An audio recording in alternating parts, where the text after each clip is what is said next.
et à tous, j'espère que vous allez bien. Bienvenue pour cette nouvelle journée des débats de l'Ordre, évidemment organisée par le Conseil national de l'Ordre des médecins.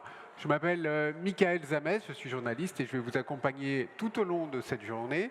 Nous aurons 4 débats autour d'un grand thème, l'accompagnement des souffrances et de la fin de vie. 4 débats qui vont donc se succéder tout au long de cette journée. J'espère que, évidemment, vous pourrez prendre également la parole.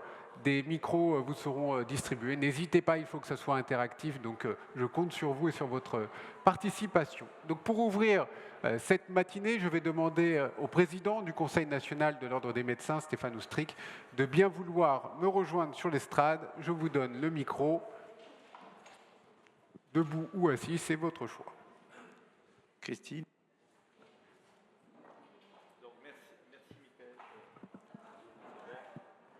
Voilà. Mais si, ça marche, ne vous inquiétez pas. Merci Michael.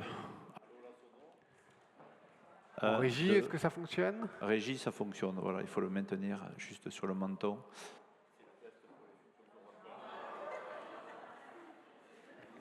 Essayez un autre.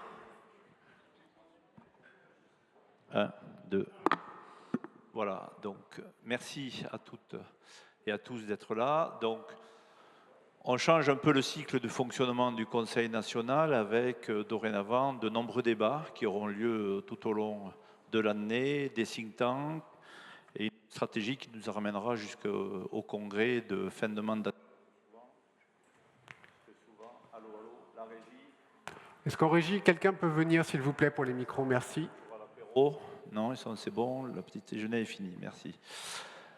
Donc, qui nous amènera jusqu'à un congrès en 2028, mais qui vont un peu, là aussi, amener les postures de l'institution que nous porterons avec force et détermination.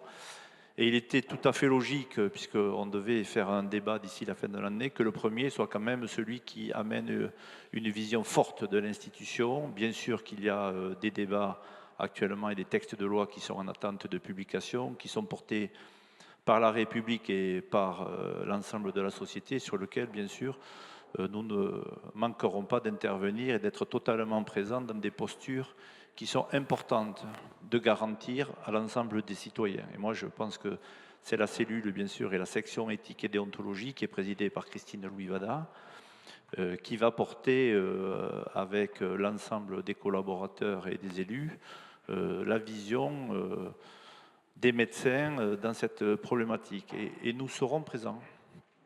Je l'ai écrit.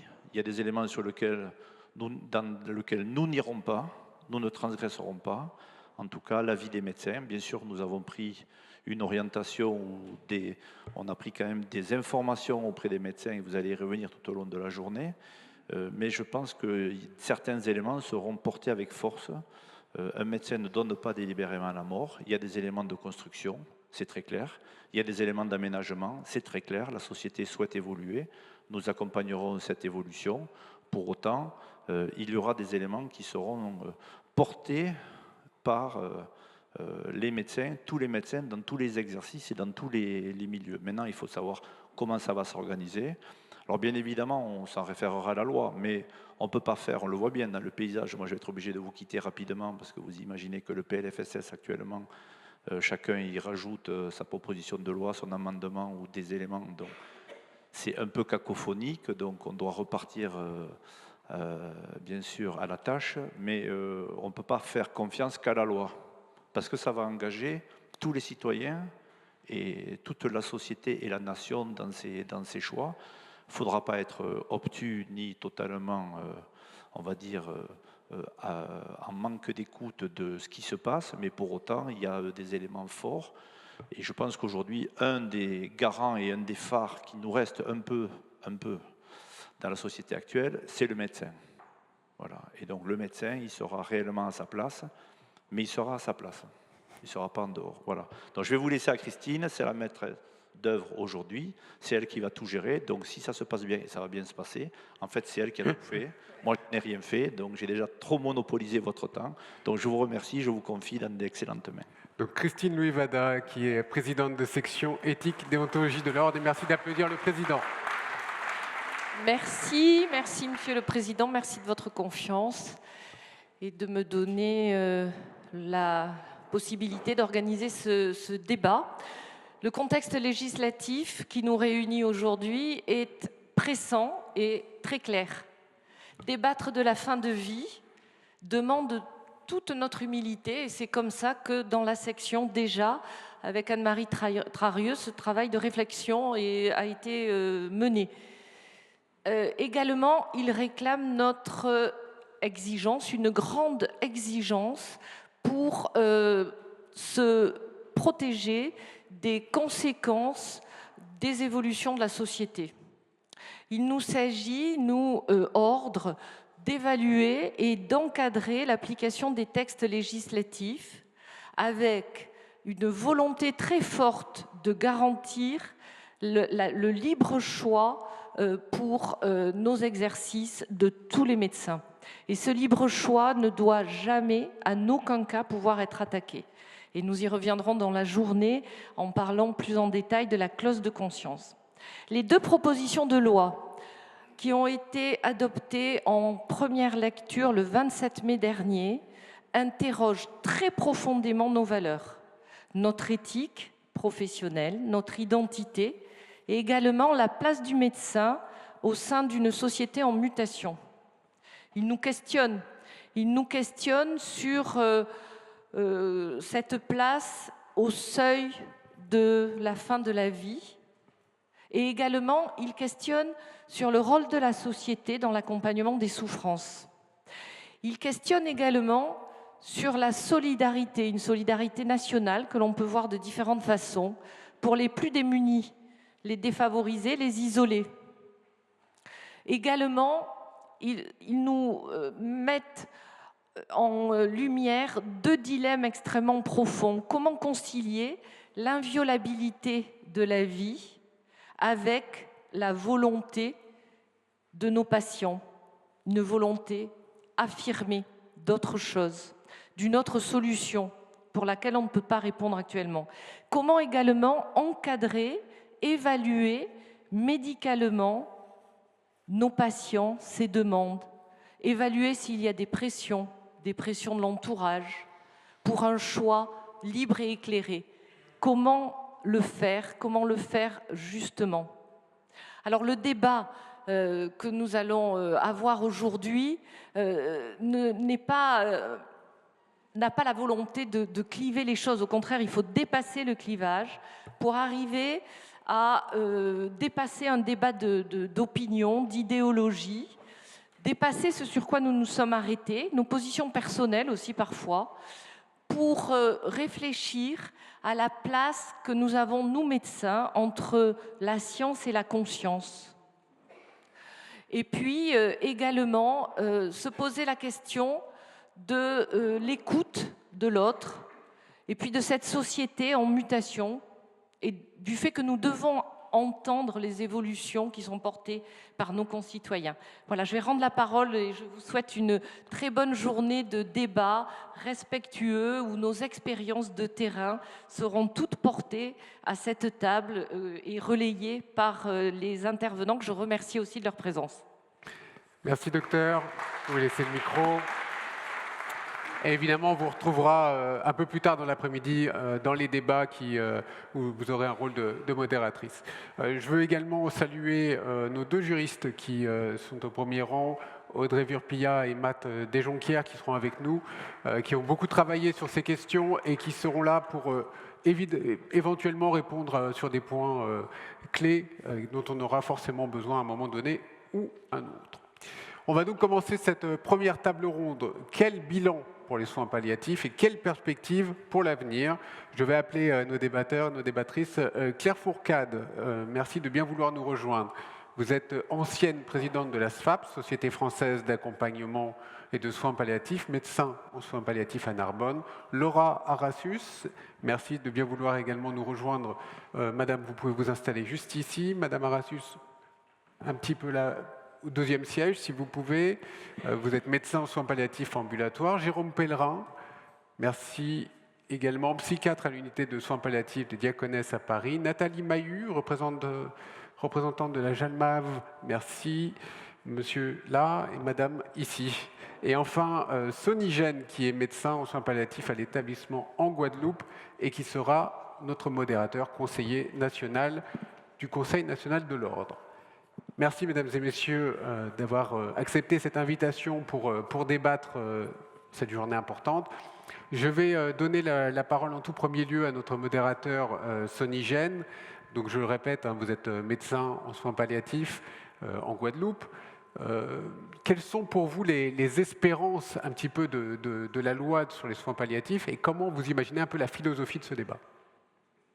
Alors, déjà, j'aurais remercié nos invités d'avoir accepté de venir débattre aujourd'hui. Et je pense que ce temps que nous avons de débat est un temps précieux compte tenu de l'actualité. Il était difficile de ne pas prendre le temps de se poser et de réfléchir au sens qu'on voudrait donner à cette actualité qui est la nôtre, puisque nous sommes en face d'une question sociétale et où le médecin doit aussi se positionner.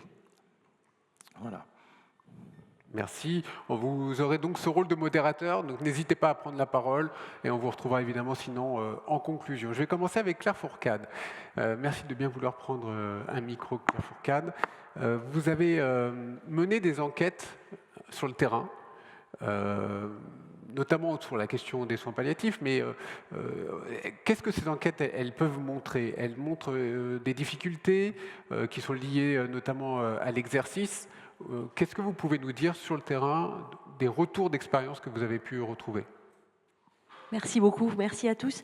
Alors déjà, pour commencer, peut-être pour comprendre le débat actuel, je voudrais rappeler à tous ceux qui ne l'ont peut-être pas en tête que les soins palliatifs sont nés en France dans les années 80 d'un triple refus. Le refus d'une médecine très technique qui oublie parfois qu'elle ne soigne pas des maladies mais des personnes, le refus de l'abandon des personnes en fin de vie par les médecins et le refus des pratiques euthanasiques, qui était une façon très banale de mourir en France. Et donc si on n'a pas en tête ces éléments-là, c'est difficile de comprendre le positionnement actuel des soignants, et en particulier des soignants de soins palliatifs dans le débat. Donc ça me paraît important de repositionner ça pour lancer le débat dans la journée.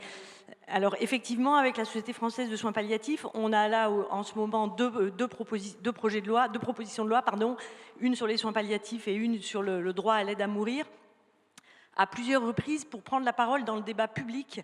En fait, les soignants de soins palliatifs ont choisi de prendre la parole dans ce débat après l'examen d'une proposition de loi dans une niche parlementaire en 2021, en avril 2021, dont l'article 1, donc euthanasie, suicide assisté, une proposition de loi très radicale, dont l'article 1 a été voté par 80% des députés présents, qui étaient très nombreux. Et ça a été un électrochoc pour les soignants de voir que notre quotidien, la façon dont on travaille, pouvait basculer en une demi-journée, puisque le débat avait commencé à 16h et il s'est achevé à minuit. La proposition de loi n'a pas été adoptée puisqu'elle n'a pas été discutée en entier.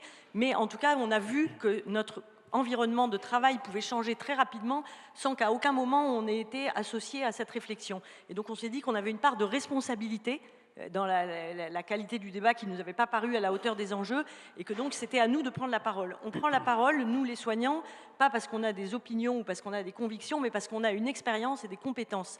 Et que cette expérience, on en a besoin dans le débat public pour que ce débat corresponde aussi au réel. Parce que ce débat nous concerne tous comme citoyens, quel que soit notre état de santé, mais dans le débat prennent beaucoup la parole des gens en bonne santé qui sont éloignés des questions de fin de vie. Or, nous, on voit dans notre pratique quotidienne auprès des patients, quand on écoute les patients, tous, quelles que soient nos positions, que ce qui se joue avec les patients est très différent parfois du débat public. Et donc, si on veut avoir un texte de loi qui corresponde au réel, c'est à nous de veiller à la qualité de ces débats-là, à nous tous, soignants, médecins, bénévoles, enfin on est tous responsables de ce débat-là. Et c'est ça qui nous a amenés à prendre la parole.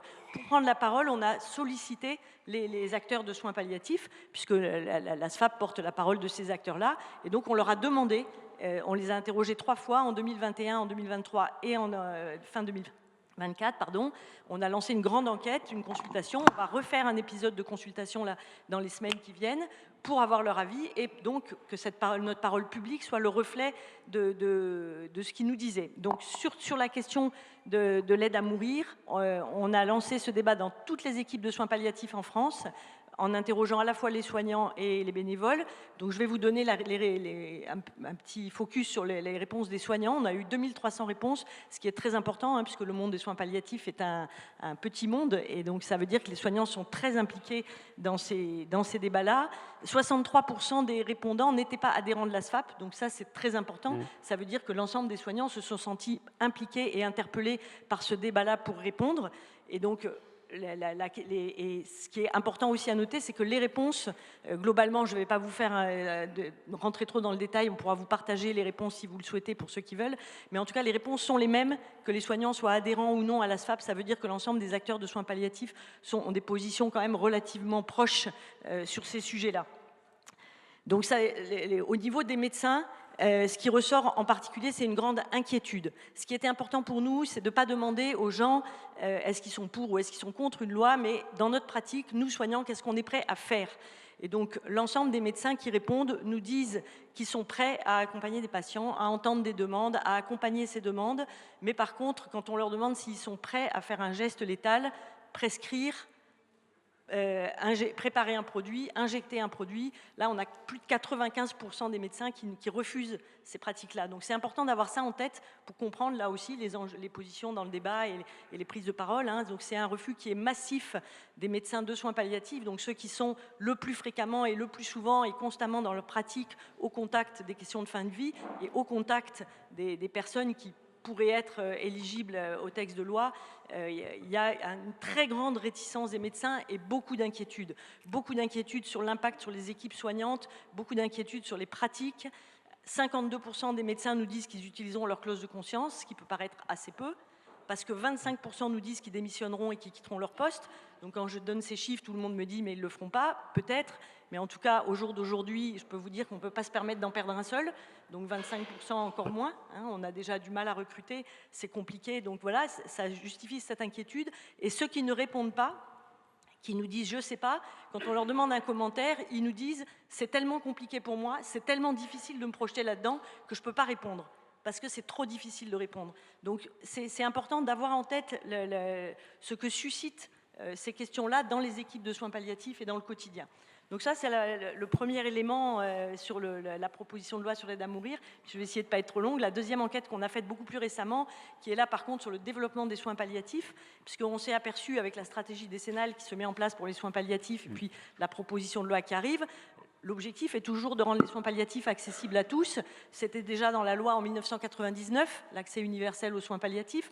On est actuellement à peu près 50% des patients qui ont réellement accès aux soins palliatifs. Ça veut dire qu'en France, tous les jours, il meurt 500 personnes qui n'ont pas eu accès aux soins dont elles auraient eu besoin. Tous les jours, 500 personnes. Hein. Donc nous, il nous semble que c'est là la vraie urgence et la vraie priorité du débat. Et donc, quand on a interrogé de nouveau, là, dans toutes les régions métropolitaines et ultramarines, des acteurs de soins palliatifs, les cellules d'animation régionale et puis des acteurs engagés en soins palliatifs, pour voir comment ils voient l'évolution des soins palliatifs depuis toutes ces annonces, depuis ce débat où chacun nous dit à l'unanimité, et alors là, dans un débat extrêmement unanime, qu'il faut développer les soins palliatifs. Est-ce que réellement, sur le terrain, on voit des changements? Donc, on voit des changements, mais qui sont extrêmement ténus et qui sont surtout extrêmement hétérogènes. Donc, ce qu'on peut dire globalement, après avoir interrogé l'ensemble de ces régions, l'objectif pour nous était de faire un retour au ministère qui est complètement aveugle sur ces sujets-là. Hein. On sait ce qui part du ministère, mais on sait très peu de ce qui se passe réellement sur le terrain. Donc, notre objectif à nous était d'interroger les gens de terrain en leur disant, ben voilà, autour de vous, qu'est-ce qui se passe? Et donc, on voit des équipes se créer, mais on en voit beaucoup qui disparaissent. On voit la multiplication de ce que nous, on a appelé les équipes zombies, c'est-à-dire des équipes qui existent sur le papier, mais dans lesquelles il n'y a plus de médecins, des fois il y a un soignant, enfin des équipes qui existent encore sur le papier, mais qui n'existent plus vraiment dans la réalité, ou en tout cas qui sont extrêmement fragiles. La principale difficulté, c'est les ressources humaines. Je pense que ce qu'on peut dire après cette enquête qui s'est faite en septembre, c'est qu'il faut éviter de mourir en été en France, parce que forcément, ces équipes qui sont déjà fragiles tout au long de l'année, pendant les périodes de congé, il y a des lits qui sont fermés, il y a des équipes qui arrêtent leur activité en période estivale. Enfin voilà, on sent une très grande fragilité de l'ensemble de l'écosystème, avec... il y a 11 unités de soins palliatifs, donc des services qui accueillent les situations les plus complexes, qui ont ouvert l'année dernière. Il y en a 9 qui ont fermé. Donc on voit que voilà, Comment vous l'expliquez ça? le bilan reste faiblement positif, mais très faiblement. La question des ressources humaines, hein, c'est D'accord. difficile de trouver des soignants, de motiver les soignants. Donc là, je pense qu'il y a un vrai enjeu pour l'ordre aussi dans cette question-là, dans l'accompagnement et l'engagement. Le service où je travaille, on a accueilli lundi matin 2 nouveaux internes, un interne de médecine générale et une interne de médecine générale qui fait une EFST, donc qui a choisi de faire une année de supplémentaire pour se spécialiser en soins palliatifs.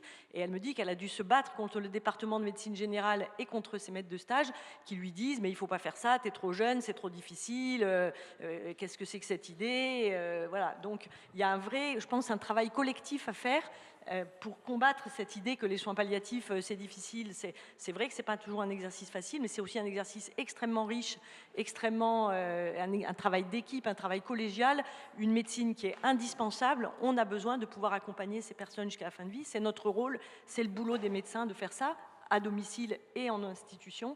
Et donc voilà, c'est très fragile, on a encore beaucoup à faire et je pense qu'il faut se mobiliser tous. Merci. Si vous le permettez, on va faire tourner un petit peu la parole. Docteur Gène, vous vouliez intervenir? Non, c'est bon, c'était juste pour dire qu'elle est arrivée à la moitié de son temps. Voilà. C'est gentil. Donc il lui reste encore 13 minutes. Voilà. Madame Arassus, vous avez commencé à travailler en soins palliatifs après la loi de 99. Vous avez intégré un réseau de santé. Quel est le bilan? Parce qu'on a entendu là les chiffres de l'enquête qui sont assez éloquents quand même. Quel bilan faites-vous, vous, de l'évolution dans le domaine dans lequel vous avez travaillé? Bon, bonjour. Merci de m'avoir invité à vous parler de mon expérience en soins pal, 25 ans. Et le bilan, il est positif. On va rester positif d'abord. Hein. Tout d'abord, effectivement, grâce à la loi 99, nous avons pu créer l'équipe. Quand je dis nous, c'est l'équipe. Je ne me vois pas toute seule pour vous parler des soins palliatifs. Je travaille en équipe pluridisciplinaire et donc je me référerai toujours à nous. Donc, notre objectif, ça a été d'accompagner les personnes gravement malades, les soutenir, mais également avec un rôle scientifique, j'ai envie de dire, hein, parce que les soins palliatifs, ce n'est pas juste tenir la main du patient, c'est évaluer, le soulager et l'accompagner. Et voilà, un patient me dit un jour, « Docteur, c'est super ce que vous faites à l'hôpital, mais moi je vais sortir demain.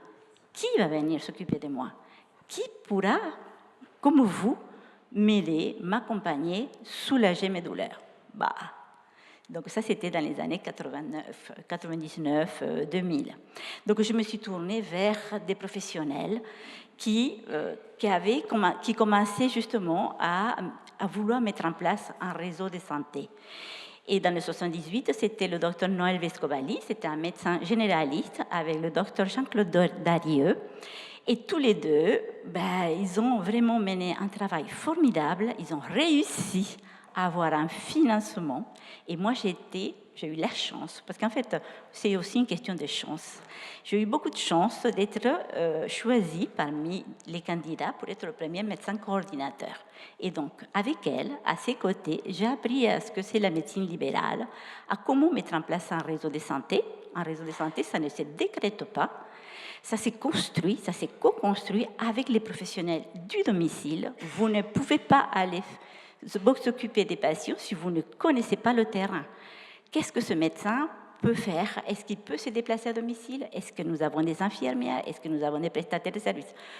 Comment coordonner? Parce que finalement, c'est bien d'avoir énormément d'intervenants, mais il faut aussi les coordonner pour que le patient soit au cœur de notre prise en charge, avec son entourage, parce qu'il parfois il est seul malheureusement, mais aussi il y a toute la famille, tout son entourage. Et donc cette équipe allait au domicile s'occuper du patient. Donc, forte de cette expérience, n'est-ce pas, j'ai demandé à Dr Vescovalli, est-ce qu'on ne pourrait pas créer une antenne du côté Yvelines Nord, parce que c'est juste à côté. Et là aussi, elle m'a dit, écoute, tu ne peux pas le faire. Il faut vraiment que le terrain s'intéresse à travailler en réseau, parce que c'est avant tout une coopération entre les professionnels. Il faut coopérer, il faut travailler en confiance, en reconnaissance, avec respect des champs de compétences de chacun. Nous, en équipe mobile et au réseau de santé, on ne prescrivait pas, hein. On est toujours dans la proposition, dans le but de quoi? D'améliorer la prise en charge et aussi de faire il y a toujours un rôle pédagogique et pour que ces patients qui soient pris en charge par les professionnels qui connaissent très bien, ils se sentent en sécurité, ils se sentent vraiment avec les forces suffisantes pour l'accompagner jusqu'au bout. Donc ça a été vraiment une des priorités. Donc, du coup, on s'est dit, bon, bah, allez, il va falloir prendre notre bâton de pèlerin avec toujours mon infirmière, parce qu'on n'en avait qu'une, psychologue et secrétaire, et on va lancer une enquête. On va voir, on va interroger le terrain. Est-ce qu'ils sont vraiment intéressés parce qu'on co-construise quelque chose? Et aujourd'hui, si on parle du bilan après tout ça, qu'est-ce que vous en pensez? Alors, ben, écoutez, grâce vraiment à l'intervention de la médecine libérale, mais aussi associative, des EHPAD, parce qu'il ne faut pas les oublier, le domicile pour moi c'est le domicile du patient chez lui, mais aussi un EHPAD, c'est aussi chez lui. Donc tout ça, ça nous a permis de créer le réseau Racine qui a fonctionné pendant 10 ans. Et après, il y a eu l'évolution, vous savez, l'évolution des réseaux vers le regroupement des réseaux. Hein? Donc, voilà, non financiers, on va dire les choses comme elles sont. Oui. Et ils se sont dit, bah, y a un peu trop de réseaux, ils sont des constitutions différentes, des budgets différents. Et, voilà, mais pourquoi? Parce qu'on s'est créé avec la proximité. Donc, on ne peut pas faire la même chose à un endroit et à un autre. Et justement, la notion de proximité, elle est très importante. Est-ce que vous estimez aujourd'hui que le travail se fait en confiance, vous l'avez dit, en proximité, évidemment. Est-ce que c'est toujours le cas aujourd'hui? Ben, écoutez, les réseaux n'existent plus. Hein, voilà, c'est fini depuis à peu près les années 2018. Ensuite, il y a eu la création des dispositifs d'appui à la coordination, où il y a une équipe mobile qui se déplace à domicile. Bon. Et puis, voilà, j'ai envie de dire que ça s'arrête peut-être là. Quelles conséquences, quel impact ça a eu pour vous, le fait que le réseau se soit arrêté? C'est douloureux. C'est douloureux. Ben oui, parce que c'était un travail formidable. C'était vraiment un partenariat. On avait développé le partenariat ville-hôpital. Hein, parce que moi, j'ai travaillé aussi à l'hôpital. J'ai toujours fait mi-temps hôpital, mi-temps en ville. Et donc, la coopération... Et actuellement, ce lien ville-hôpital, qu'est-ce que vous en pensez aujourd'hui? Aujourd'hui, on essaye de nouveau. Voilà, on revient... Voilà, pour moi, c'est un tout petit peu revenir en arrière. Et du coup, le développement, enfin, l'articulation ville-hôpital, il faut que ça fonctionne, il faut que ce soit développé. C'est notre avenir. On ne peut pas faire et à l'hôpital et à la maison. Il faut que ce soit articulé. Donc, il faut développer les liens. Il faut recréer des liens, comme on avait fait avec le réseau de santé. Donc, maintenant, on demande une équipe mobile, intra-hospitalière, d'aller au domicile, donc c'est-à-dire de créer une équipe territoriale. Mettez bien le micro devant vous, parce que sinon on n'entend pas. Bon. Donc cette équipe mobile devient une équipe mobile territoriale. Nathalie Maillu, merci Madame. Vous êtes bénévole d'accompagnement de Jamal, c'est à Rouen, c'est une association pour les soins palliatifs. Là, vous aussi, si on parle de bilan et de perspective, parce que c'est quand même ça notre intérêt aujourd'hui, quel retour d'expérience est-ce que vous faites, vous, en tant que bénévole, notamment dans les USP, sur l'évolution ou non, justement, de ces évolutions de retour d'expérience de terrain? Bonjour. Elles sont positives, négatives? D'abord, je voulais remercier le Conseil national de l'ordre et vous tous de donner la parole à une bénévole. Les bénévoles n'ont pas souvent la parole et pourtant ils ont un rôle clé. Très important. Dans les services de soins palliatifs. Nous, on ne voit pas tellement de différence parce que Jalmal, ça veut dire jusqu'à la mort, accompagner la vie. Donc nous allons rencontrer, on ne s'intéresse pas à la maladie, Nous sommes des personnes civiles qui représentons la société et donc on ne s'intéresse pas, on ne demande pas quand on arrive de quelle maladie est atteinte cette personne. Donc nous rencontrons une personne vivante et c'est ça le principal. C'est le mot vie. Et tant qu'on n'est pas mort, on est vivant. Et vous ne voyez pas d'évolution à travers toutes ces années? Alors d'évolution, il y a de plus en plus de malades, Ouais. de plus en plus de jeunes malades. On parle de vieillissement de la population, mais moi j'ai accompagné des jeunes, des très jeunes. J'ai souvenir d'une jeune fille de 18 ans que j'ai accompagnée pendant quelque temps, ainsi que sa maman, parce que nous sommes là aussi pour les familles, les proches. Et cette jeune fille était atteinte d'une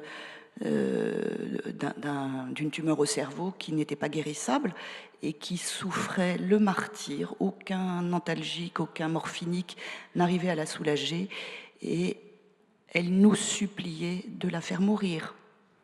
Elle voulait que sa maman l'emmène en Suisse, en Belgique, enfin, là où elle pourrait obtenir la mort. Et puis, sa demande a été entendue. La loi Claes-Leonetti propose une solution qui est la sédation profonde et continue maintenue jusqu'au décès. Et donc, cette jeune fille de 18 ans a pu bénéficier de cette sédation. Et je tiens vraiment à parler de ça parce que c'est une alternative au débat sur l'euthanasie ou le suicide assisté. La loi est pas mal faite, elle est perfectible bien sûr, mais elle est pas mal faite.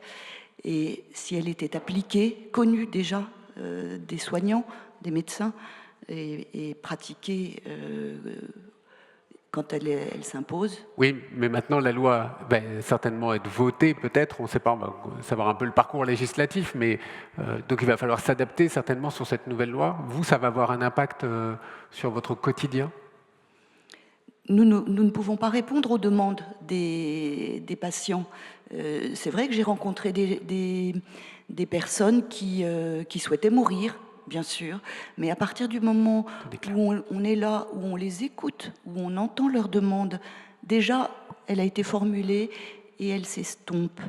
Bien souvent, elle s'estompe s'ils se sentent accompagnés, s'ils se sentent écoutés, s'ils se sentent reconnus en tant que personne qui a le droit de penser ce qu'elle pense. Et nous ne sommes pas là pour juger, évidemment. Nous sommes là pour écouter et éventuellement relayer ce qu'on a entendu aux équipes médicales, parce que nous sommes des personnes neutres et donc les patients s'ouvrent à nous de manière différente. Nous n'avons pas de blues et donc nous ne sommes pas le personnel soignant, nous ne sommes pas la famille. Il n'y a pas d'enjeu ni médical, ni émotionnel, ni affectif. Donc ils se libèrent beaucoup plus facilement. Jérôme Pellerin, pardon, vous êtes psychiatre en soins palliatifs diaconesse à Paris. On va vous laisser le micro, bien entendu. Quand vous entendez un petit peu ce qui vient d'être dit, oui. Voilà, il y a forcément un micro qui va marcher. Jérôme Pellerin, quand vous entendez ce qui vient d'être dit, qu'est-ce que vous pouvez dire, vous, en tant que psychiatre aujourd'hui, sur l'évolution de la loi, sur l'évolution des soins? Bonjour à tous. Alors, je crois que ce qui vient d'être dit, comme vous le dites, fait sans doute émerger dans l'esprit de chacun d'entre nous, évidemment, cette question tendue, en réalité, cette difficulté que nous avons à penser quelque chose aujourd'hui, c'est-à-dire de quel côté être, comment penser finalement la possibilité d'accompagner au mieux, évidemment, c'est notre vocation de médecin, comment penser cette possibilité avec, bien entendu, ce qui existe déjà, et puis avec aussi, on pourrait dire, à la fois ce que les médias et ce que l'on nous dit du désir peut-être d'une partie de la population. Et puis, évidemment, il y a un troisième tiers, peut-être c'est celui-là dont je pourrais parler pendant quelques minutes, qui est celui de notre propre subjectivité, c'est-à-dire, au fond, notre propre angoisse. Parce qu'au fond, de mon expérience de psychiatre en soins palliatifs, il me semble que la première question qui m'est posée... Alors, d'abord, je voudrais vous dire que je suis extraordinairement heureux de travailler en soins palliatifs. Ça, c'est un point très important. Je pense que ce sont des unités qui sont avec une forme d'humanité absolument inédite, dans laquelle il y a quand même une véritable cohérence de pensée et de travail, et dans laquelle il y a aussi, ou à l'égard desquelles plutôt, il y a aussi une forme, je dirais, un peu de respect institutionnel, qui fait qu'au fond, ces équipes, enfin, dans l'équipe dans laquelle je travaille en tout cas, de soins palliatifs, on se sent quelque part un peu, je dirais, contenu. Alors, vous savez, le mot contenu, il est employé par les psychiatres. Bon, qu'est-ce que ça veut dire être contenu? Ça veut dire en fait que du point de vue du patient, il peut un peu anticiper ce qui va lui arriver. Moi, il y a un truc qui me frappe, par exemple, c'est que quand je rentre dans une chambre, j'ai fait beaucoup de psychiatrie de liaison, donc de la psychiatrie dans des hôpitaux, et puis je m'occupe d'une unité de psychiatrie. Enfin bref, quand je rentre dans une chambre, eh ben, en général, les gens me sourient. Et c'est pas qu'ils me sourient parce que je suis psychiatre. Ils me sourient parce qu'ils savent que la personne qui rentre dans la chambre est une personne qui, a priori, vient là pour essayer de donner un coup de main. Parler d'humanité. Je sais pas. Je ne sais pas comment ça s'appelle, je dirais même simplement de la disponibilité. Bon, je reviendrai tout à l'heure sur la question du désir de mourir, enfin j'espère qu'on pourrait y revenir parce que je trouve que là, il y a un certain nombre de sujets qui sont importants, mais avant ça, je voudrais juste vous dire donc, que de mon point de vue de psychiatre, évidemment c'est intéressant de voir ce qui se passe dans les unités de soins palliatifs, on pourrait plaider pour ça.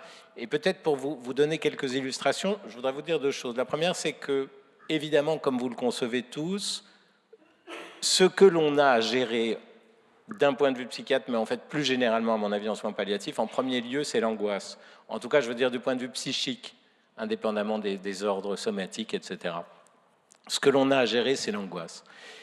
Et je dois dire que l'angoisse, et je dirais les troubles du comportement, entre guillemets, c'est-à-dire les manifestations un peu extériorisées. Et je dois dire qu'on n'est pas très bon. On n'est pas très bon parce que, d'abord, je ne suis pas sûr qu'on sache très bien manipuler les psychotropes chez les personnes qui sont en fin de vie, compte tenu de leur métabolisme, de leur hypoalbuminémie, enfin bref, de toutes sortes de sujets.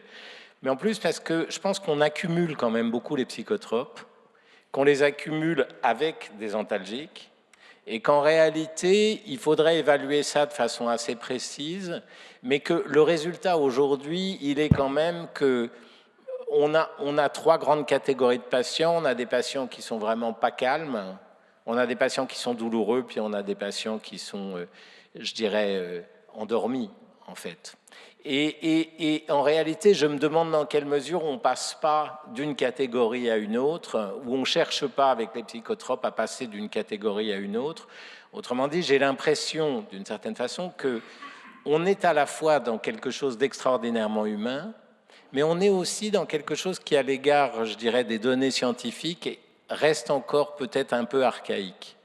Ce n'est pas si facile que ça de comprendre, par exemple, quand un patient se met à être halluciné, s'il est halluciné parce qu'il a de la morphine, s'il est halluciné parce qu'il a une tumeur cérébrale, s'il est halluciné parce qu'il a un syndrome paranéoplasique, je pense que ça peut exister aussi, enfin peu importe, toutes sortes de choses. Comment s'y prendre avec tout ça? Or, il y a un enjeu. Est-ce que, par exemple, il faut donner des neuroleptiques à un patient halluciné? Ou pas? Ou comment est-ce qu'il faut, vous voyez, gérer ces difficultés? Bref, ces questions-là, qui sont comme ça des questions relativement simples, sont en même temps des questions pour lesquelles le recours... Je m'arrête si vous voulez. Non, pas du tout, allez-y. Il y a des questions qui vont se poser. Ah oui. Le recours, au fond, de tous les professionnels de l'unité de soins palliatifs est utile. Et en fait, je dirais ça pour commencer, c'est qu'une unité de soins palliatifs, une bonne unité de soins palliatifs, j'espère, mais à mon avis, elles sont souvent comme ça, c'est des endroits où non seulement les gens se parlent, mais où les gens réfléchissent ensemble à ce qu'ils ont à traiter, à leur représentation des choses, à la manière avec laquelle ils sont éventuellement réticents pour agir ou pour ne pas agir. Peu importe.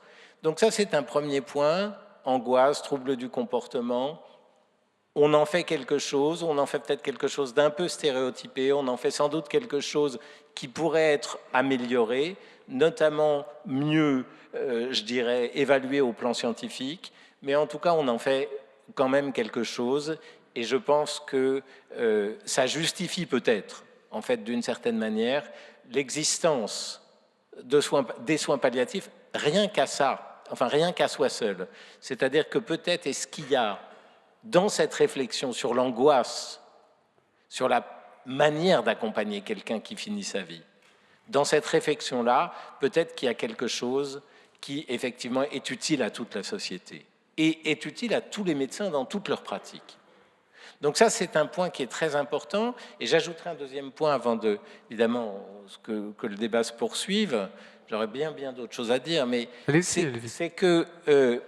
aujourd'hui, il y a quelque chose qui est étrangement mis sous silence. C'est-à-dire, c'est la question de savoir... Alors, bien sûr, qu'on plaide sur le fait qu'il faut qu'il y ait des unités de soins palliatifs. Et je vous ai dit, vous voyez, il y a des choses où il peut se passer... Enfin bref, je vous l'ai déjà expliqué. Mais il y a quand même un point, c'est qu'est-ce qui se passe en amont? C'est-à-dire, d'où est-ce que les personnes qui arrivent en soins palliatifs devraient-elles venir? Je dirais dans une forme un peu d'idéal. Est-ce qu'elles doivent venir des services d'oncologie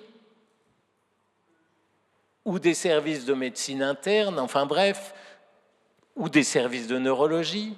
Vous savez bien toutes les maladies qu'on peut énoncer à ce sujet-là. Ou est-ce qu'elles doivent venir du domicile? Vous voyez, comment est-ce qu'elles doivent être insérées, ces unités de soins palliatifs? Et là, sur ce sujet, bien sûr, je pense que Claire Fourcade nous en dira beaucoup. Évidemment que vous connaissez bien cette problématique, mais il me semble que cette question-là est une question structurelle essentielle parce qu'elle permet de penser quelque chose de la médecine. Elle permet même que les soins palliatifs fassent penser à d'autres spécialités médicales quelque chose de leur pratique. Oui ou non, est-ce que les oncologues doivent aller jusqu'au bout avec leurs patients? Question. Vous voyez, question. Alors, le jusqu'au bout, on en parlera peut-être encore tout à l'heure. Oui, bien sûr. Et puis, je reviendrai sur la question du désir de mourir. On y reviendra parce que là, vous avez posé plusieurs questions à l'intérieur de votre propos. Et justement, je voulais vous passer la parole, Claire Fourcade. Peut-être que là, il y a quelques points sur lesquels vous n'êtes pas forcément d'accord, ou en tout cas sur lesquels vous vouliez soulever. Je pense, on parlait d'angoisse, on parlait aussi de formes, vous avez employé le mot archaïque, donc j'aimerais beaucoup vous entendre sur ces points. Je suis complètement d'accord avec ce qui a été dit. Je trouve d'abord, merci parce que c'est un très beau témoignage sur les soins palliatifs. J'ai l'impression de retrouver la médecine que je fais aussi et qui est aussi une médecine que je trouve incroyable. Et moi, j'ai coutume de dire souvent que pour moi, les soins palliatifs sont l'avenir du soin parce que c'est une médecine qui est aussi une philosophie, qui est aussi une technique et ça a été très bien montré.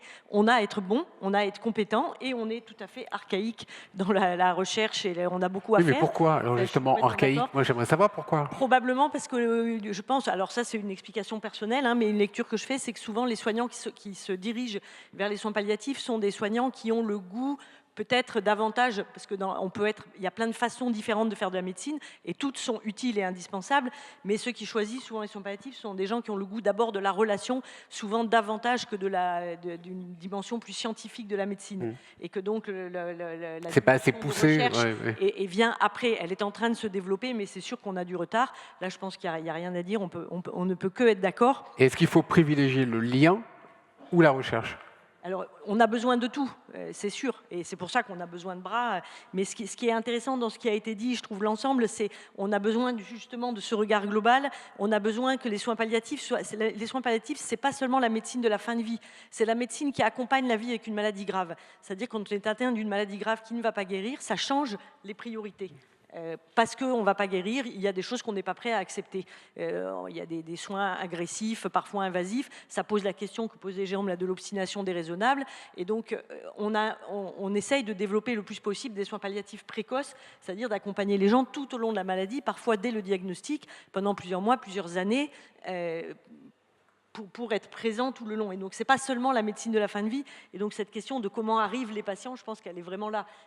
À quel moment on oriente. Et je pense que plus on le fait tôt, plus ça permet de réfléchir collectivement avec des médecins d'autres spécialités sur jusqu'où c'est raisonnable d'aller et qu'est-ce qui est le plus important pour que ce patient ait une bonne qualité de vie, puisque c'est ça l'enjeu, c'est la qualité de vie des patients. Comment on fait pour qu'ils aient la meilleure qualité de vie possible?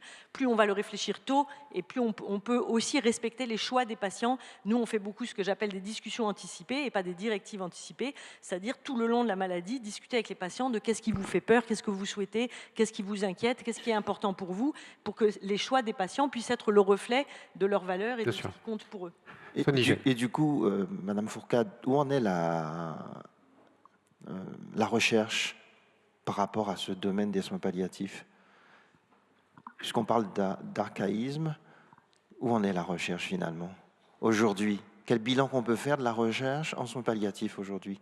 Alors, il y a deux dimensions. Il y a la recherche internationale, parce qu'on n'est pas une île. C'est pour ça que c'était très important aussi pour nous, dans tout le débat politique sur la question des soins palliatifs, de rester. Les soins palliatifs, c'est une politique, des politiques publiques de santé publique mondiale. À l'OMS, il y a une politique publique de soins palliatifs. Et donc, c'est important que la France reste inclue dans cette démarche mondiale, parce qu'on n'est pas une île et on n'est pas tout seul.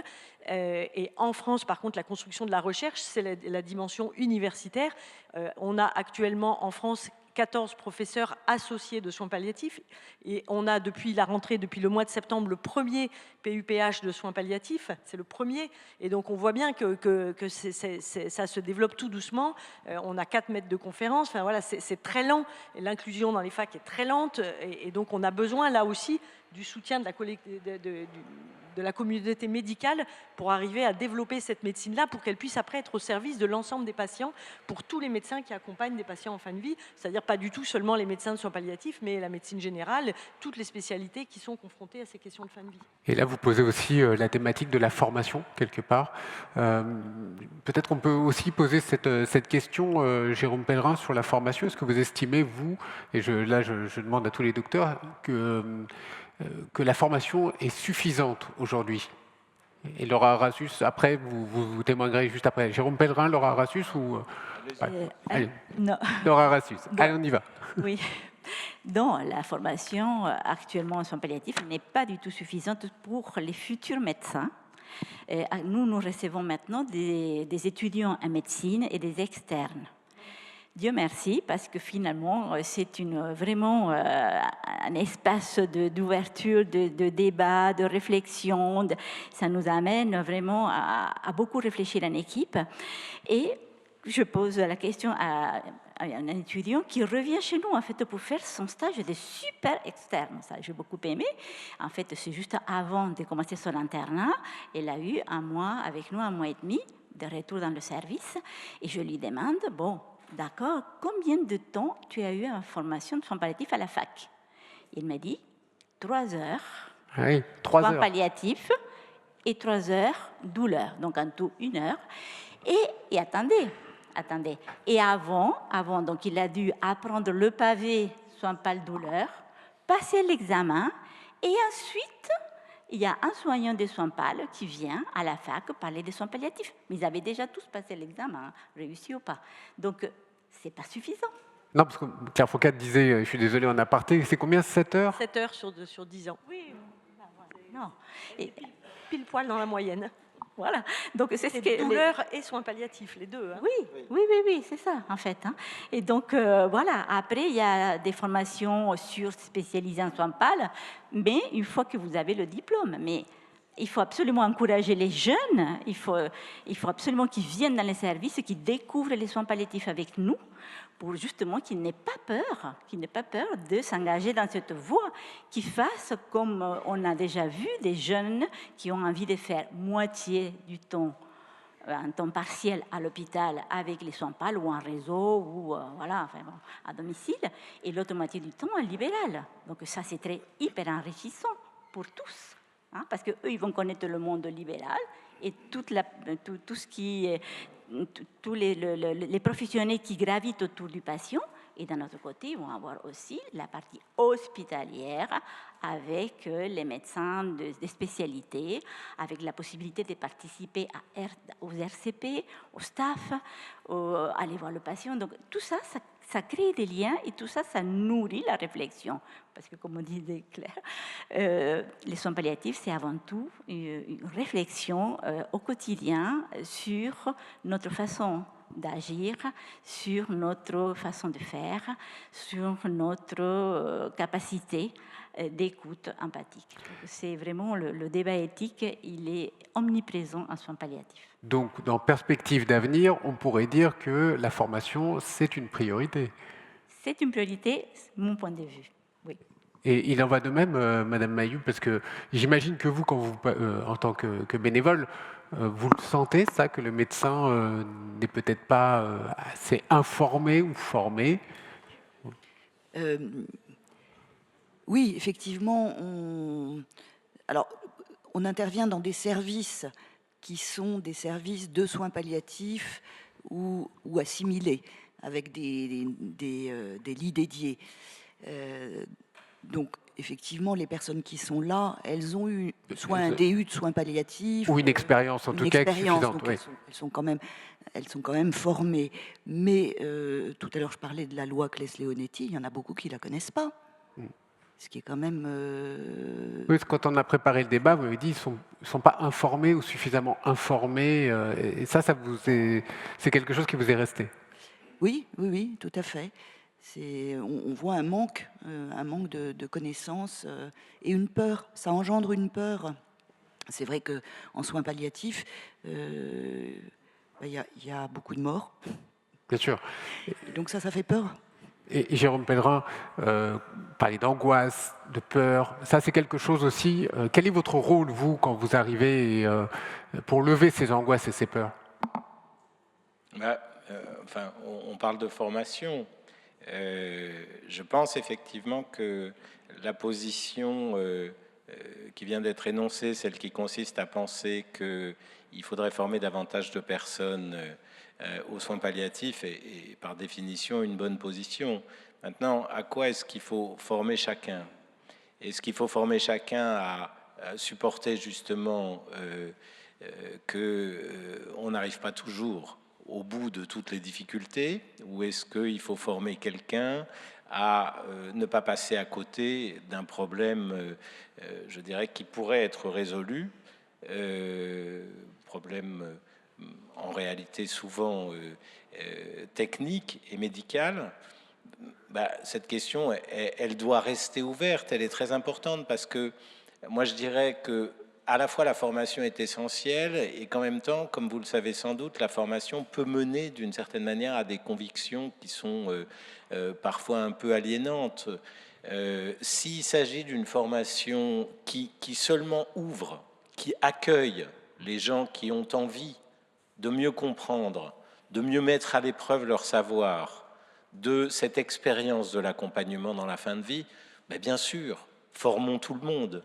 S'il s'agit au contraire de laisser penser qu'on doit pouvoir arriver à trouver des solutions pour chacun et qu'en fait, il suffit de savoir manier tel ou tel produit ou de savoir s'organiser avec tel ou tel plaie ou de savoir faire avec telle ou telle famille même, éventuellement, parce qu'il s'agit de ça aussi, bien entendu.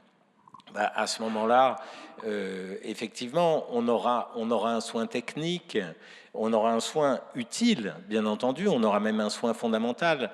Mais est-ce que les soins palliatifs, dans leur vocation à la fois humaniste et dans leur vocation, je dirais, historique, c'est-à-dire qu'ils existent effectivement depuis les années 80, est-ce que les soins palliatifs auront rempli leur fonction qui est celle d'alerter sur la nécessité de penser quelque chose et d'y penser comme quelque chose qui justement est d'une certaine manière un peu impensable? Voilà, je ne sais pas. Je pense que ces questions-là, effectivement, elles nous appartiennent tous, elles vous appartiennent. Je pense qu'il est très important que l'Ordre des médecins et que la communauté médicale soutiennent la possibilité de lieux où ces questions restent ouvertes, où ces questions n'apportent pas de réponse précise qu'il suffirait de rejoindre pour qu'on y arrive. Non, il y a toujours des situations qui sont extraordinairement compliquées, difficiles à arbitrer, mais simplement le fait d'y penser Et donc, effectivement, le fait d'avoir la formation pour penser à tout cela permet qu'on va faire mieux la prochaine fois. Voilà l'enjeu. Autrement dit, moi je pense qu'il ne s'agit pas d'une formation, encore une fois, technique, encore que vous savez que, moi j'ai créé une consultation pour les étudiants en médecine dans le centre où je travaille, parce que je suis dans le centre de Paris, et justement j'ai appris là, cette semaine qu'il y a eu plusieurs, au concours des ECN, vous savez, qui ont eu lieu la semaine dernière, vous le savez peut-être, vous avez peut-être des enfants médecins ou etc., comme tout le monde. Et donc, c'est pas mon cas, mais bref, il y en a sûrement beaucoup qui, parmi vous qui ont des... Bon. Et toujours est-il qu'il y a eu plusieurs questions sur les soins palliatifs, hein, à partir d'un cancer du poumon, me semble-t-il, ce qu'on m'a raconté. Bon, peu importe. Donc, tout ça pour dire que, à la fois, la question de la formation est une question essentielle, mais qu'en même temps, elle ne saurait résoudre la vocation de l'accompagnement. Alors, je me permets. Il y a des demandes de prise de parole. Claire Fourcade, Laura Arassus. Vous avez également la possibilité de poser des questions. Monsieur lève la main. Je vais venir vers vous dans 2-3 minutes. Là également, il y a des micros qui vont venir. Je donne la parole à Claire Fourcade et Laura Arassus et après on pose des questions dans la salle. Je vous en prie. Je vais essayer d'être rapide. Je voulais rebondir sur ce qui a été dit sur la question de la souffrance. Dans une interview, le président de la République a dit que l'objectif de la loi qui était en discussion était de supprimer toute souffrance. Je pense que c'est une ambition qui sera difficile à satisfaire.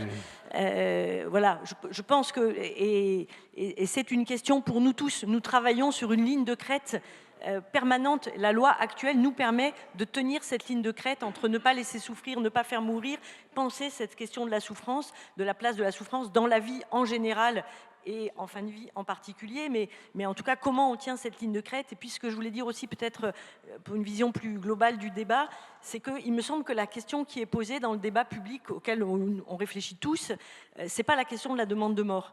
Les demandes de mort existent, elles existent maintenant, elles existeront après.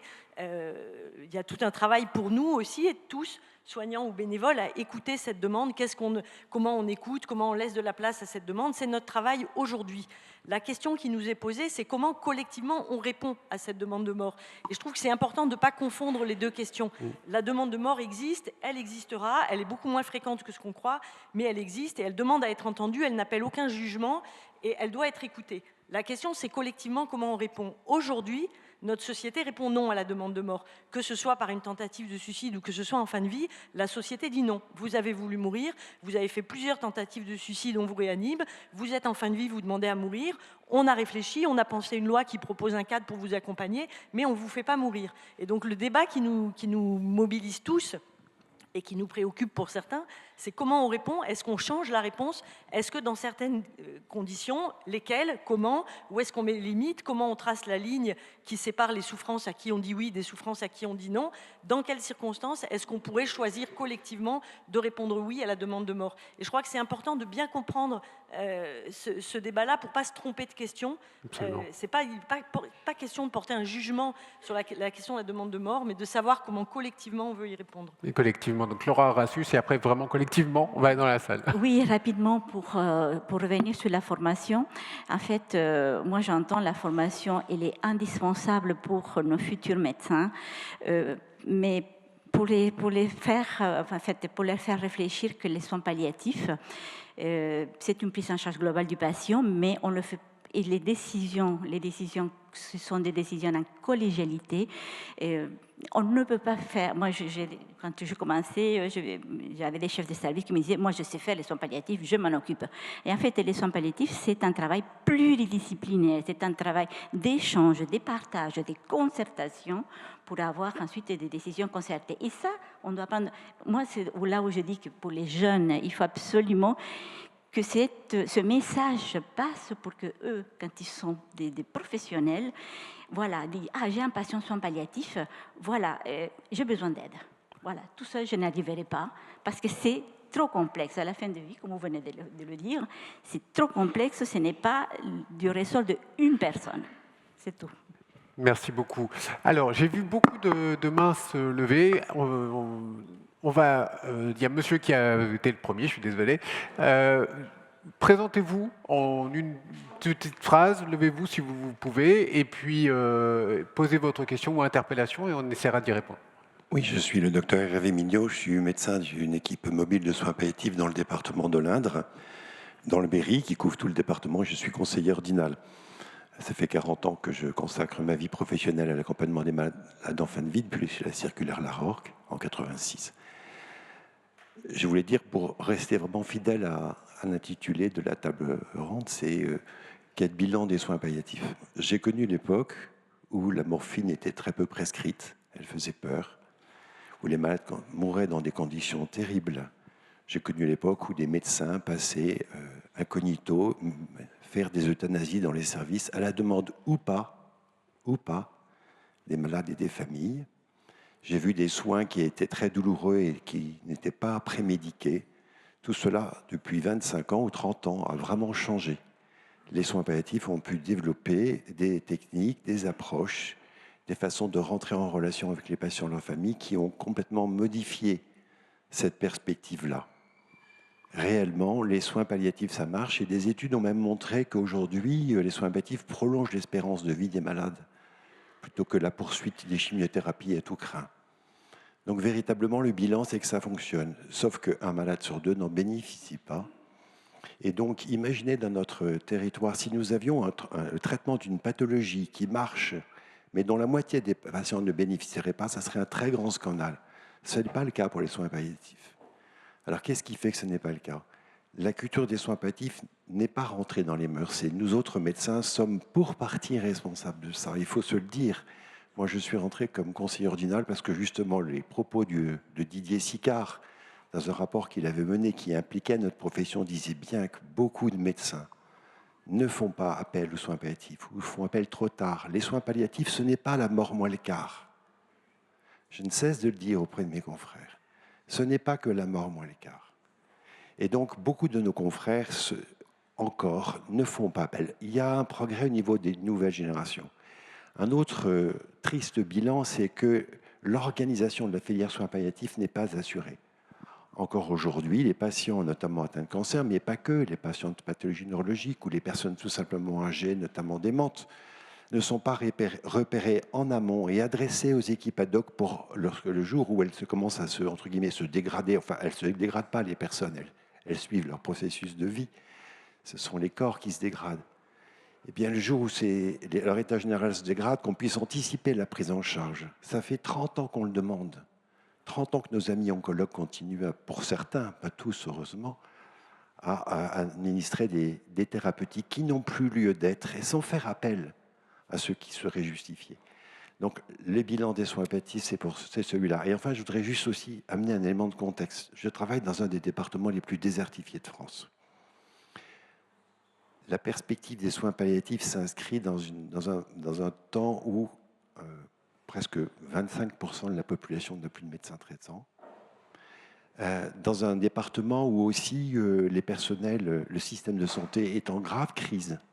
Des services ferment, des EHPAD ne trouvent plus de personnel qualifié pour prendre soin des patients. Les soignants s'en vont, quittent leurs tâches. Et donc l'arrivée d'une loi comme celle qui nous est annoncée vient faire souffrance. C'est comme si on voulait proposer une loi pour autoriser les gens à faire un régime dans un pays où on crève de faim. Et dans notre département, on crève de ne pas avoir de soignants. Donc je pense que c'est important de placer ce débat qui peut paraître dans certains endroits comme presque indécent dans un contexte qui est le nôtre et dont je crains qu'il ne fasse qu'amplifier la souffrance. Merci pour ce témoignage très fort.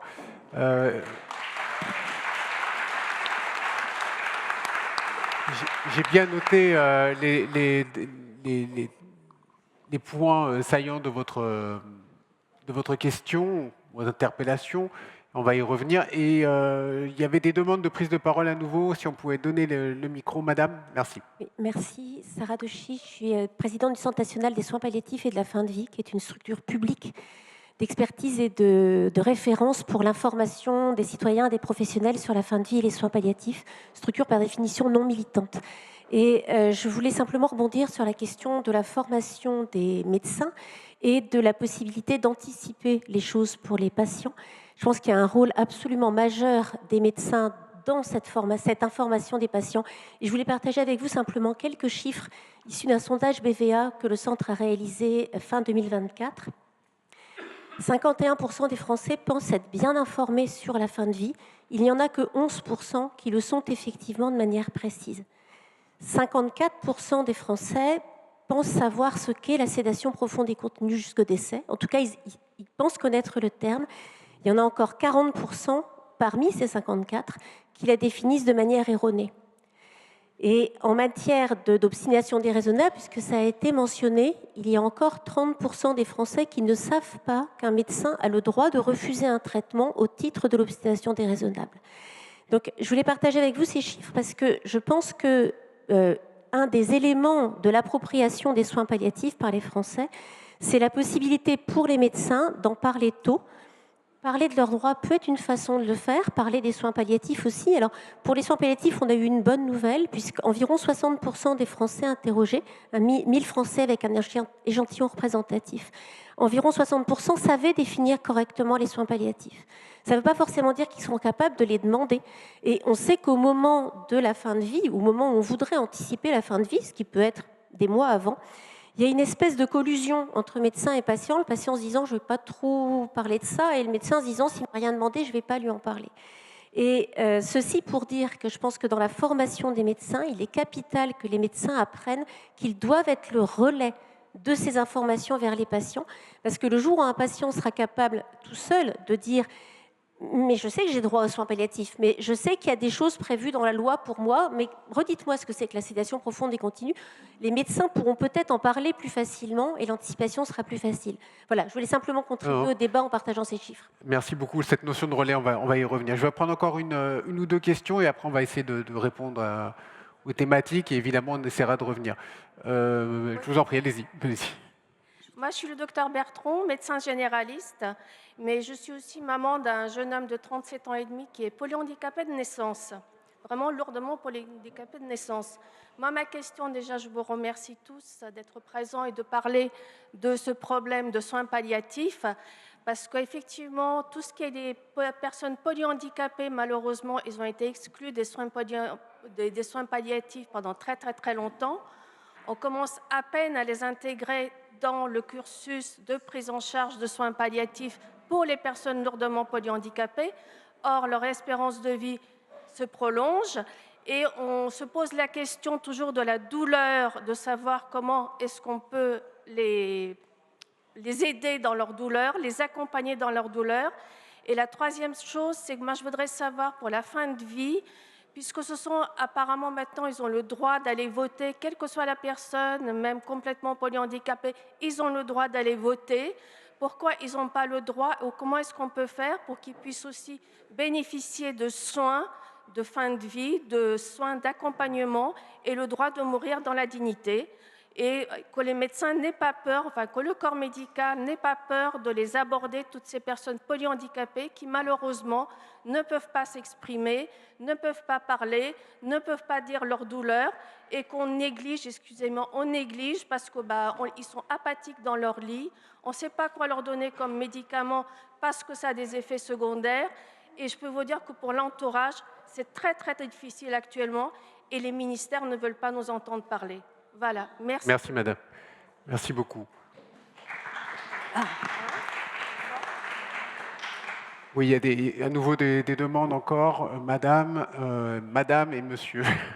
Merci pour ces tables rondes et l'occasion de parler des soins palliatifs. Alors, je m'appelle Valérie Ménage, je suis neurologue. Et en fait, je voulais, pour le coup, pointer le fait que dans le bilan et les perspectives, il me semble qu'il serait important de rappeler que les soins palliatifs, c'est l'affaire de tous. Et que si on a beaucoup, effectivement, de témoignages sur ce qui se passe dans les unités de soins palliatifs ou par des acteurs de soins palliatifs et bénévoles, je voudrais rappeler qu'il y a une granularité dans l'offre de soins palliatifs et que, à mon sens, dans le bilan et les perspectives, c'est que peut-être on ne parle pas assez aussi de tous ces acteurs de soins primaires et autres spécialistes qui vont accompagner des pathologies graves et qui, de fait, font des soins palliatifs. Et c'est une façon pour moi aussi, parce que ce chiffre des 500 personnes qui meurent sans avoir eu accès aux soins palliatifs dont ils auraient eu besoin, J'avoue que ce chiffre m'agace un peu, peut-être tout simplement pour dire que c'est une estimation de la Cour des comptes et qui repose sur une estimation des besoins qu'il faudrait peut-être re-questionner, puisqu'elle comprend toutes les pathologies chroniques, y compris le diabète. Et quant à l'offre de soins palliatifs, elle est majoritairement, en réalité, elle concerne surtout les acteurs de soins palliatifs et notamment hospitaliers. Donc ce que je veux dire par là, et c'est la perspective, c'est qu'il me semble qu'il faudrait en faire une priorité que de dire les soins palliatifs, c'est l'acteur de tous, aussi bien professionnels de santé, mais que peut-être ça nécessite aussi de l'ouvrir aux sciences humaines et sociales et à la ville, parce qu'un des enjeux de demain, c'est le domicile, et que l'hôpital, et on peut dire qu'il y a une crise, et on en reparlera puisqu'il y aura d'autres tables rondes, mais il n'empêche que c'est aussi une des perspectives que de penser tous ensemble le soin palliatif comme n'étant pas l'apanage d'une catégorie, même si, bien évidemment, qu'on a besoin de ces structures relais dans les situations les plus complexes, et ça me permet de rebondir sur le fait que c'est une manière de faire de la prévention. Si on ne veut pas arriver aux situations complexes, il faut que chacun puisse s'impliquer, parler, informer, co-construire au plus près de ce que veulent les personnes malades. Merci beaucoup. Mesdames, Messieurs, n'oubliez pas qu'il y a d'autres tables rondes auxquelles vous aurez largement aussi la possibilité de poser des questions. Donc gardez aussi quelques questions pour la suite. Je pense qu'on peut prendre encore une demande de prise de parole. Monsieur avait le micro, je suis désolé madame. Peut-être dans le débat suivant si vous le permettez. Oui, bonjour, Francis Anil, je suis médecin de soins palliatifs depuis quelques décennies. Je voudrais rappeler une chose, justement, ce qu'on discutait sur l'aide à mourir, le nombre de malades qui demandent à mourir. Je me souviens qu'en 2004, sur 4 unités de soins palliatifs, donc moi je dirais Gessel de rue Malmaison, il y avait les Jaconès à Paris, Versailles et l'unité de soins palliatifs à Frelinghien près de Lille. On s'était posé la question en 2004 sur le nombre de demandes d'euthanasie qui était pour nous une priorité d'admission en USP. Et sur le premier trimestre 2004, on avait retrouvé 28 demandes d'euthanasie réelles. Au bout de 8 à 10 jours où ils ont été admis en USP, 0 demande. Donc l'intérêt quand même que si on écoute un peu les gens et qu'on est à la place. Après, ce qu'on disait, c'est vrai que la formation des médecins, moi je trouve ça un petit peu bizarroïdal, 5 à 6 heures sur 10 ans. Moi, je me suis formé tout seul quand j'étais généraliste parce que je ne savais pas manier la douleur et je ne comprenais pas pourquoi les patients m'appelaient 2, 3, 4 fois par semaine. Je disais, qu'est-ce que je vais encore y faire? Alors qu'en fait, ce n'était pas y faire, c'était présent, être à l'écoute de mes patients.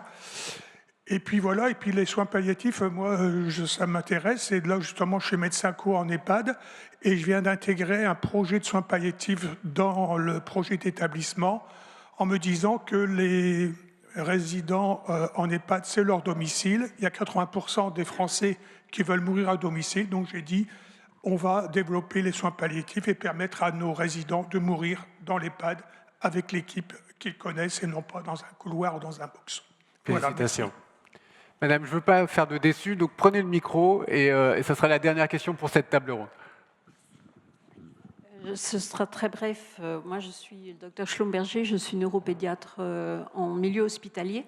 Et donc, je rencontre des étudiants et je vous remercie d'avoir parlé de la formation initiale des étudiants.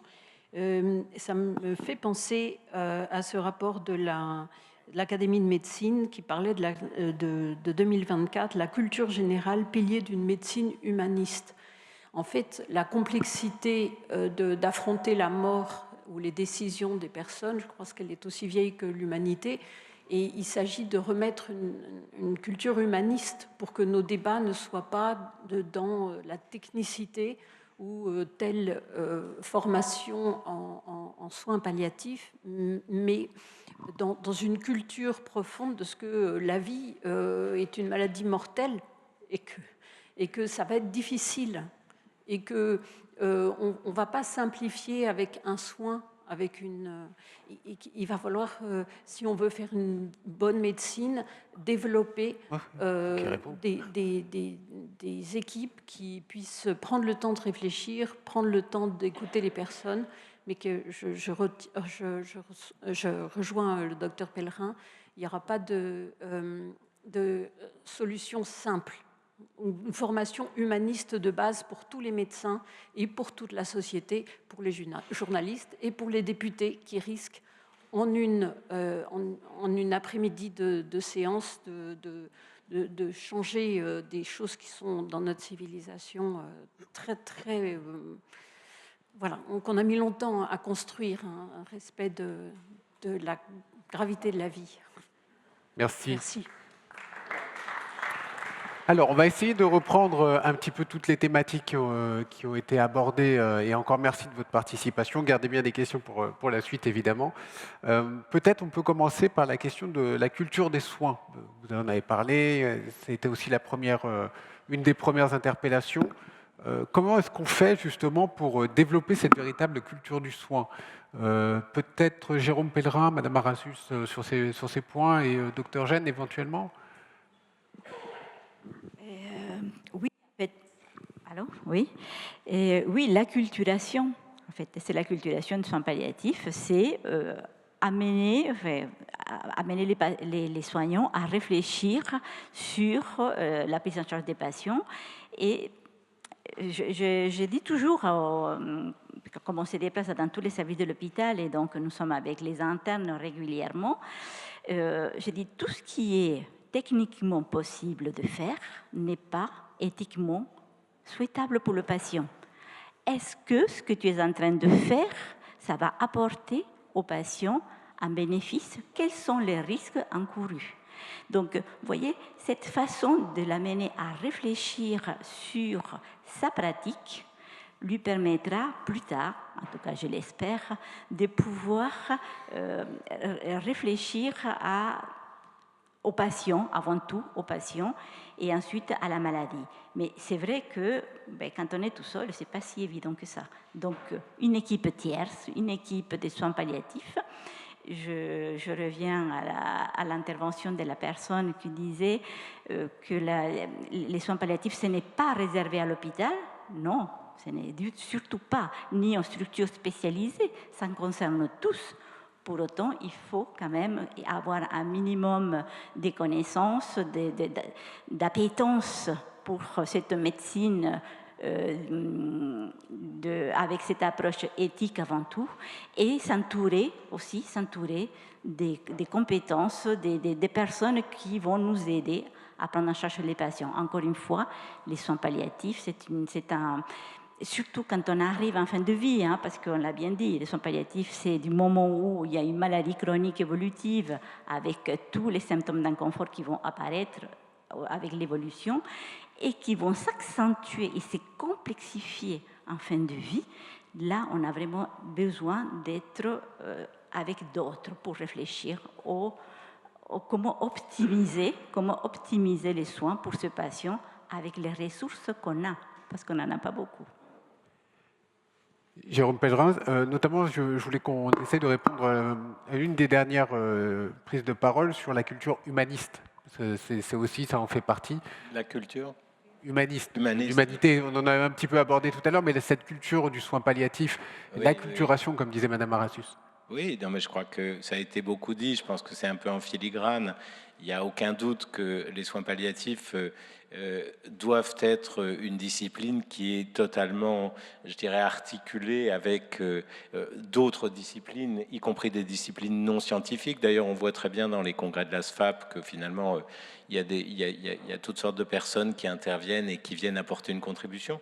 Et surtout, c'est ici très bien représenté, mais il est évident que la présence des bénévoles, avec leur savoir, leur connaissance, bon, aussi leur motivation bien sûr, mais force un petit peu quelque chose du point de vue de la pensée, c'est-à-dire que sans doute est-ce qu'en présence de civils on fait un peu moins n'importe quoi, enfin je ne sais pas, j'ai l'impression que peut-être la présence de tiers apporte quand même quelque chose comme un espèce de garde-fou. Alors, puisque j'ai le micro, je voudrais dire quand même deux choses avant que la table ronde se termine qui me paraissent très importantes et que j'avais l'intention de dire ce matin, mais ça s'articule tout à fait avec ça. Première des choses, en tant que psychiatre, c'est-à-dire un peu aussi en tant qu'autre d'ailleurs, dont parlait Madame Arassus, et on a besoin des autres. Oui, bon, voilà. Par exemple, moi je me sens un peu autre dans cette unité de soins palliatifs. Enfin, vous voyez, je suis pas... Bon, là tout le temps, etc. Bref, en tant qu'autre, il me semble qu'il y a le mot de demande, en tant qu'autre psychiatre, hein, bien sûr. Il me semble qu'il y a le mot de demande qui a apparu beaucoup ce matin, la demande d'euthanasie, la demande d'aide, etc., etc. Bon, il faudrait qu'on réfléchisse bien à ce que c'est que le mot demande. Hein, vous savez bien que les psychiatres pensent toujours, quand ils entendent le mot demande, sans doute que le mot demande, c'est pas quelque chose qui appelle une réponse. Sinon, ça serait une question qui serait employée. Mais là, c'est pas le mot question qui est employé, c'est le mot demande. Et donc, c'est à nous peut-être de se configurer, si je puis dire, pour être capable, où qu'on soit, de répondre de cette demande, non pas à cette demande, mais de répondre de cette demande, c'est-à-dire de répondre que cette demande est légitime, quelque part. Donc ça, c'est un point. Alors après, bon, comment est-ce qu'elle doit être articulée, jusqu'où est-ce qu'on peut dire, mais bref, peu importe, il y a quand même ce point. Puis la deuxième chose que je voudrais dire, je vous donne ça parce que peut-être c'est la dernière fois que je parle ce matin, mais je pense que c'est extrêmement important pour s'articuler, pour ceux d'entre vous qui sont prêts dans le soin palliatif. Je pense que, enfin en tout cas moi ça m'a beaucoup servi, je pense qu'il faut vraiment faire la différence entre ce que j'appellerais le projet de mourir. Projet de mourir, d'une certaine manière, en venant ce matin, je me disais, qu'est-ce que c'est? Vous savez, au sens existentiel, vous savez, vous avez tous eu le projet d'être médecin, voyez? Bon, c'est-à-dire le projet, c'est à la fois cette immanence et puis ce dessein, hein, dans lequel nous sommes pris. Bon, donc le projet de mourir, qu'est-ce qu'on en fait de ce projet de mourir d'un tiers ou d'un patient ou d'une personne versus le désir de mourir? Ce n'est pas tout à fait la même chose, le projet de mourir et le désir de mourir.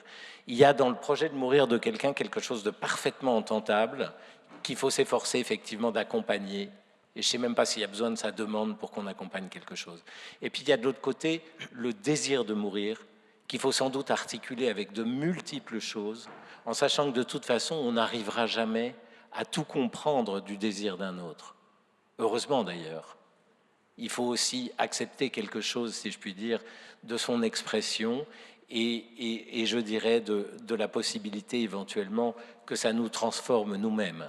Donc autrement dit, je pense que avec tout ça, on pourrait décliner, déployer toutes sortes de choses, une réflexion sur le deuil, sur la dépression, enfin bref, on pourrait en discuter pendant des heures. Mais en tout cas, je vous incite vraiment, face à quelqu'un qui, entre guillemets, aurait cette demande de mourir, en sachant bien que le mot demande, je ne sais pas trop ce qu'il veut dire, encore une fois, à essayer de vous repérer pour voir s'il s'agit d'un projet de mourir ou d'un désir de mourir.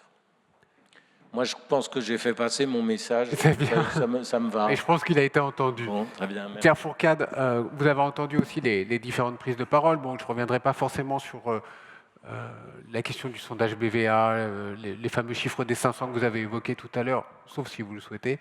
Mais j'avais entendu quelque chose, moi, qui à mon sens est important, et je pense qu'on doit le partager, c'est que ça doit être l'affaire de tous, et d'une priorité, ces soins palliatifs. Est-ce que c'est votre sentiment également, et comment on peut répondre aux questions un peu de la salle? C'est absolument mon sentiment. C'est une question qui nous concerne absolument tous.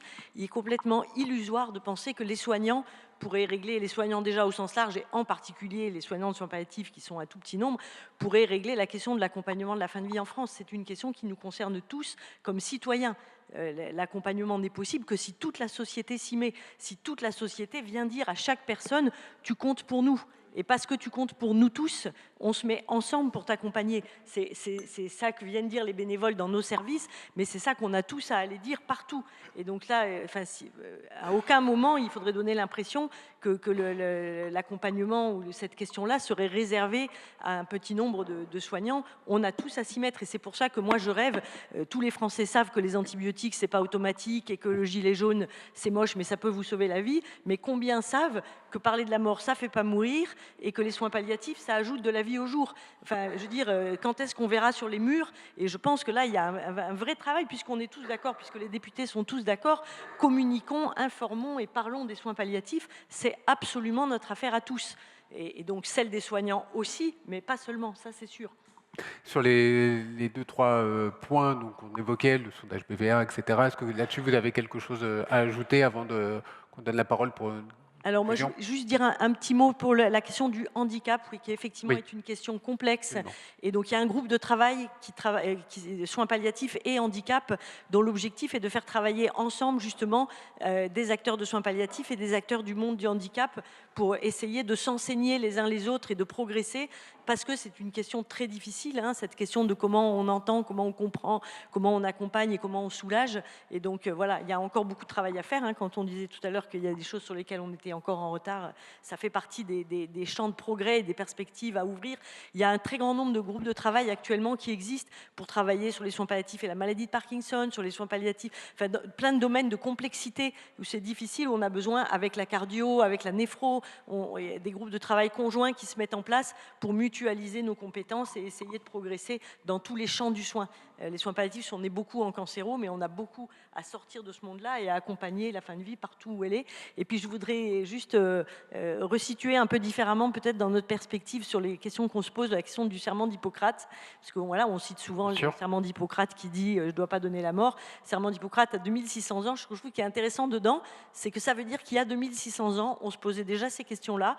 On se demandait déjà si c'était aux médecins d'y répondre, et alors que la médecine n'était pas du tout ce qu'elle est actuellement. Et donc, il y a fort à parier que nous ne clôturerons pas la question avec un projet de loi actuellement, et que cette question va accompagner les hommes ou les êtres humains pendant encore longtemps. Des siècles, certainement.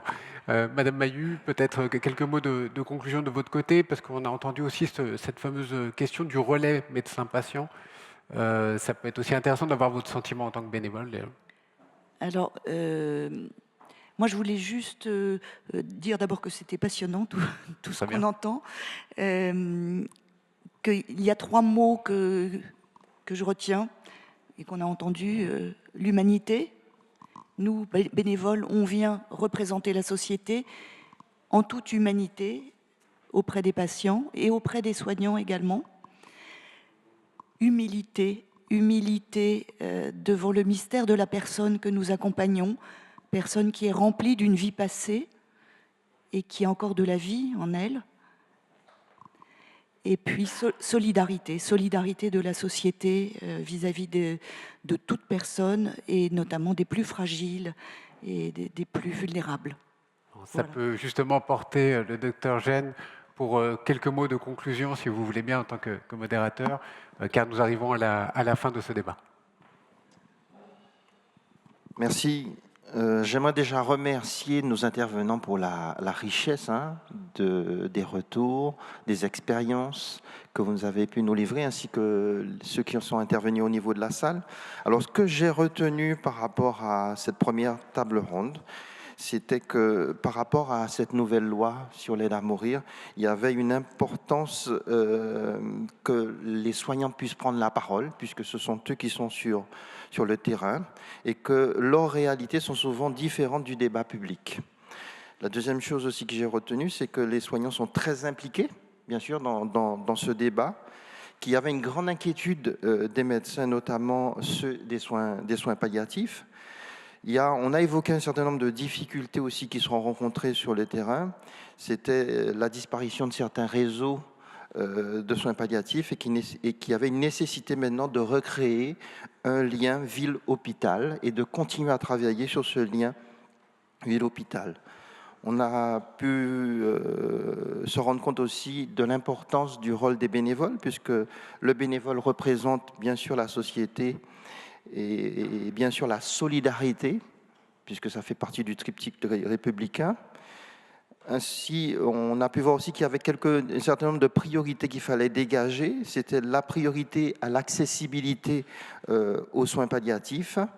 On s'est rendu compte aussi que l'écosystème était fragile et que nous étions tous concernés par cet écosystème, et que les soins palliatifs, c'était bien sûr l'affaire de tous, on l'a répété plusieurs fois. Malheureusement, ce qu'on se rend compte, c'est que les acteurs de soins sont souvent isolés, que l'organisation de la filière en soins palliatifs n'est pas toujours assurée, donc il y a encore des choses à travailler sur ça. On a parlé aussi de l'insuffisance de la formation des médecins en soins palliatifs, qui peut être très variable selon les facultés, et donc c'est aussi une priorité. J'aimerais terminer par un certain nombre de réflexions, puisqu'on s'est rendu compte que les soins palliatifs viennent interroger notre souffrance collective, à ne pas confondre avec notre désir de mort souvent qui est personnel. Et comme le disait le docteur Pellerin, il faut faire la différence entre le projet de mourir d'un tiers versus le désir de mourir. Il disait aussi que ce qui était important, finalement, c'était ce qu'on avait à gérer, c'était surtout l'angoisse et les manifestations extériorisées qu'on pourrait aussi améliorer sur le plan scientifique. Donc on voit qu'il y a bien sûr des avancées. Si on parle de bilan soins palliatifs, il y a des avancées qui sont là, qu'il faut reconnaître, mais qu'il y a encore beaucoup de choses à accomplir, que la route est encore longue et que ça va être l'affaire pas simplement des médecins, mais de toute la société. Merci beaucoup pour cette conclusion.